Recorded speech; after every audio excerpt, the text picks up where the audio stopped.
അള്ളാഹു ഇഷ്ടപ്പെടുന്ന, അള്ളാഹു സ്നേഹിക്കുന്ന 3 കൂട്ടരുണ്ട്. 3 വിഭാഗം ആളുകളെ അള്ളാഹു ഇഷ്ടപ്പെടുന്നു, പ്രിയപ്പെടുന്നു. ആരാണവർ?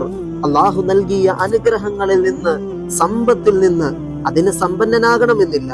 റബ്ബ് തന്നതിൽ നിന്ന് ഏതെങ്കിലും നിലയിലുള്ള ബന്ധത്തിന്റെയോ അടുപ്പത്തിന്റെയോ പേരിലല്ല, റബ്ബിന്റെ തൃപ്തി മാത്രം ലക്ഷ്യമാക്കി, ലിവജ്ഹില്ല, പടച്ചവന്റെ പൊരുത്തം മാത്രം കരുതി ആവശ്യക്കാരനായ പാവപ്പെട്ടവന് നൽകുന്ന സ്വതക്ക അള്ളാഹുവും അവനും ഈ കൊടുക്കപ്പെട്ടവനുമല്ലാതെ മറ്റൊരു മഖ്ലൂക്കും അറിയാതെ അത്രമേൽ രഹസ്യമായി,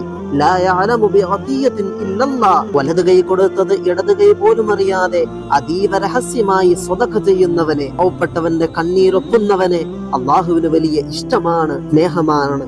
4 ആള് കണ്ട് ഇവൻ വലിയ ധർമ്മം ചെയ്യുന്നവനാണ്, ധർമ്മിഷ്ഠനാണ്, ഔദാര്യവാനാണെന്നെല്ലാം പറഞ്ഞ് സമൂഹ മധ്യത്തിൽ പ്രശസ്തി നേടാനായിരുന്നില്ല, തെളിഞ്ഞു നടക്കാനായിരുന്നില്ല. നിന്റെ സാഹചര്യം പോലെ ഫോട്ടോ എടുത്ത് പകർത്തി സോഷ്യൽ മീഡിയയിൽ റീച്ച് കൂട്ടാനായിരുന്നില്ല. അങ്ങനെയൊക്കെ ചെയ്യാമായിരുന്നു.